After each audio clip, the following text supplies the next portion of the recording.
আরব বসন্ত একটি ঐতিহাসিক গণবিপ্লব যা বদলে দিয়েছে পুরো মধ্যপ্রাচ্য ও উত্তর আফ্রিকার চেহারা। 2010 সালের শেষ থেকে 2011 সালের দিকে শুরু হওয়া এই আন্দোলন ছিল স্বৈরশাসনের বিরুদ্ধে মানুষের দীর্ঘদিনের পুঞ্জীভূত ক্ষোভের বহিঃপ্রকাশ। তিউনিসিয়া থেকে শুরু হওয়া এই আন্দোলন দ্রুত ছড়িয়ে পড়ে মিশর, লিবিয়া, সিরিয়া এবং ইয়েমেন সহ 19টি দেশে, আর এর মধ্য দিয়ে মারা যায় অন্তত 61,000 মানুষ।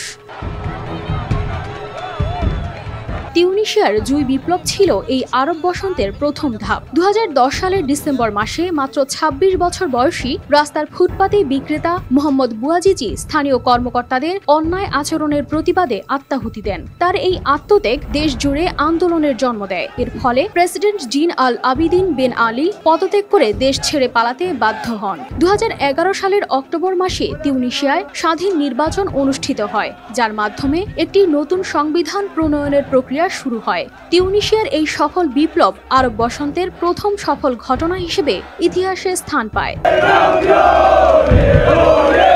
তিউনিসিয়া ও মিশরের সফলতার খবর শুনে ইয়েমেন, বাহরাইন, লিবিয়া এবং সিরিয়ায়ও আন্দোলন ছড়িয়ে পড়ে। ইয়েমেনে প্রেসিডেন্ট সালেহ ক্ষমতা থেকে সরে দাঁড়ালে পরবর্তী পরিস্থিতি আরও খারাপ হয়। বাহরাইনে আন্দোলনকারীরা শিয়া সংখ্যাগরিষ্ঠদের অধিকার নিয়ে আন্দোলন শুরু করেন, কিন্তু নিরাপত্তা বাহিনীর কঠোর দমননীতির কারণে সেই আন্দোলন থেমে যায়।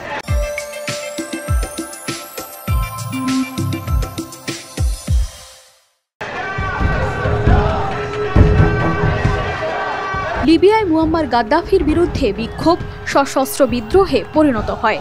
যদিও ন্যাটোর হস্তক্ষেপের পরও গাদ্দাফি বেশ কিছুদিন টিকে ছিলেন, কিন্তু অবশেষে বিদ্রোহীদের হাতে নিহত হন।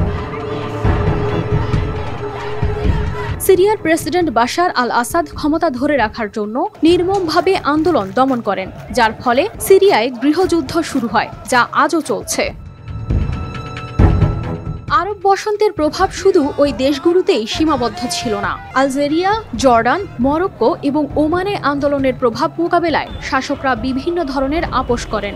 যদিও এই আন্দোলনের মূল লক্ষ্য ছিল গণতন্ত্র প্রতিষ্ঠা, দুর্নীতি দূর করা এবং সাধারণ মানুষের জীবনমান উন্নত করা, তবু সব দেশেই এই আন্দোলন সফল হয়নি। 2019 সালে আরও একটি বিক্ষোভের ঢেউ আরব বিশ্বকে কাঁপিয়ে দেয়, যার ফলাফলও ছিল মিশ্র। অনেক দেশ স্থিতিশীলতা ফিরে পায়নি, বরং দীর্ঘস্থায়ী গৃহযুদ্ধ এবং মানবিক সংকটে পতিত হয়েছে।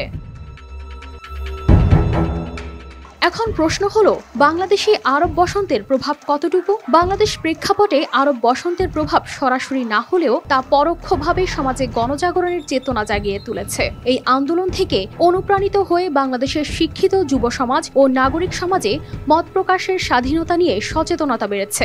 আরব বসন্তের অনুপ্রেরণায় বাংলাদেশের সামাজিক যোগাযোগ মাধ্যমের ব্যবহার উল্লেখযোগ্যভাবে বৃদ্ধি পেয়েছে, বিশেষ করে সরকার ও প্রশাসনের বিরুদ্ধে সমালোচনা এবং অধিকার আদায়ের আন্দোলনে।